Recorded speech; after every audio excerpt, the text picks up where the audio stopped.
Okay, so let's get down to the business end, where we are going to face the main line of the Colorado Gambit, which start after move bishop to b5. And here I recommend that you should certainly capture this pawn, and after knight to e5 we should play queen to d6. And we already know what you should do after queen to e2, so the main line runs with the move d4, and here I recommend that you should play knight to f6. And this is pretty much the starting position of the main line. Now if you can see, I have highlighted by the arrows over here, white has few good options. But before we go and look at those options, let me tell you something. From last 1 year or so, I'm trying Colorado Gambit against different rated players, and even earlier I was a bit scared of the main line, but from my heavy research from the last 6 months, I am now confident enough to play this line against anybody. There are a few things you should note before we continue.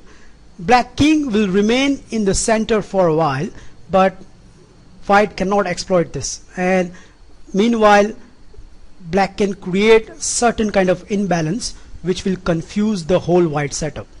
The amount of complexity exists in this line, it's even very complex for the higher level up to IM or GM level, and that's why it's very unlikely that your opponent is going to churn out, let's say, 10-15 moves of the computer. In today's world, where most of the chess are playing with the clock, you can also get heavy benefit of the time margin.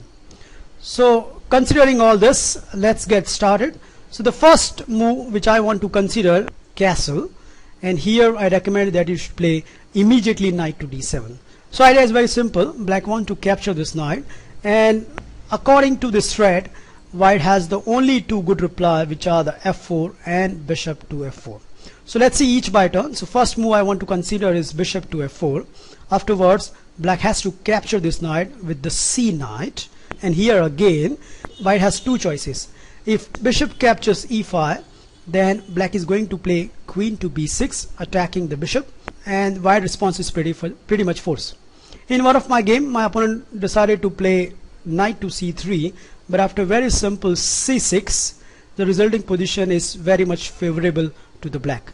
The further game goes like this. So my opponent plays bishop to d3, but after captures, and again captures, I played the move g6, and after knight to a4, attacking my queen, I simply attack his knight, and after b3 I played bishop to g7, attacking e5, and my opponent responded with the move f4, where I responded with the move e6, and here my opponent responded with queen to e3. So his threat is very simple. He wants to play knight to c5, but it's time to pause over here.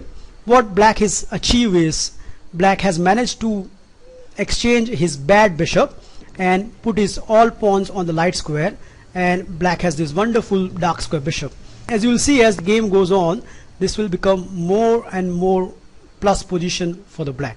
So here I want to stop knight to c5 with any sort of concession, so I drop my bishop back to f8, and here my opponent attacked my queen with the move a3. I drop my queen back to the a5, and now my opponent played rook to f3, and here I played bishop to e7, and you can see the flexibility of this opening. Any moment black can castle not only on king side, but black can also go on queen side, and here my opponent plays knight to c3, and this is what happens when you play without any plan, and the simple repetition is bishop to c5, gaining the queen and the game. So this game illustrates a very simple fundamental how you should play if your opponent play knight to c3 supporting that bishop. So instead of knight to c3 at this point, the most logical reply from the white will be capturing that knight. So bishop cross d7, and here I recommend that you should capture with the king, and do not afraid, because your king is quite safe and white cannot exploit it immediately.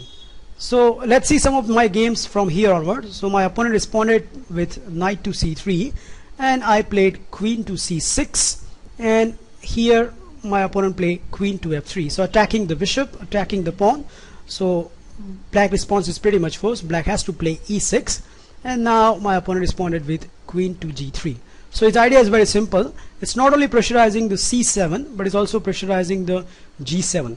But right now g7, it's not a big threat, because if the bishop takes g7, then the rook can come to the g8 and white will lose a piece. So that's why I calmly played rook to d8, and now I can do a artificial castle with king to c8 and king goes to the b8, and black position is very fine. Let's see how the game progressed. So my opponent responded here with knight to e2, and I played king to c8, and after knight to f4 I played rook to b8. So my planning is very simple. I want to play the move g5 and hit the knight. So my opponent stopped that with the move h4, and here I played bishop to e7, renewing that threat, and my opponent responded with the move rook to e1, which is a slightly inaccuracy, because now comes the tactics, which is bishop takes h4, and after queen takes and g5 my opponent responded with queen to g3, but after very simple knight takes, queen takes, bishop to e4, I'm attacking the juicy g2 square. Here my opponent made a mistake. He thought that he can cover this g2 with the move f3, but after very simple rook to f8, that pawn is a goner. So in the game it happens like this. So after queen to h4, bishop takes f3 and g3, so stopping that threat. But after queen to c2, we don't need to go further from here. We can already see black is quite fine and has a winning position. So that was about bishop to f4. Let's consider another move, which is the move f4, and here again we are going to capture this with the d knight. So knight d cross e5. Please note, white cannot capture this knight with the d pawn, otherwise queen to c5 leads to the bishop will be a goner. So that's why f cross e5 is pretty much forced, and after f cross e5 I recommend that you should play queen to g6. So attacking the c2, and not only that, there are in some lines this bishop can also launch onto the h3. This game my opponent responded with bishop to a4, protecting the c2, and now I played the move e6, free up the other bishop, and after knight to c3, bishop to e7 and bishop to e3, I played castle on the king side, and after knight to b5, attacking the c7 pawn. Probably this is the weakest spot in this variation, but this can be met very tactically. So I played a very cunning move itself, which is knight to a5, and here my opponent fall into this trap. So my opponent captured the c7. Afterwards I first of all play knight to c4, attacking the bishop. So white doesn't have time to capture this rook, so bishop drop backs to the f2, and now I hit this knight one more time with rook to c8, and after knight to b4, can you spot it? Yep, it's knight cross b2, and white will lose a piece. So that is one tactical way if your opponent plays knight to b4, and that is pretty much you need to know when your opponent plays bishop to f4 and f4. This is most of the likely response you are going to face.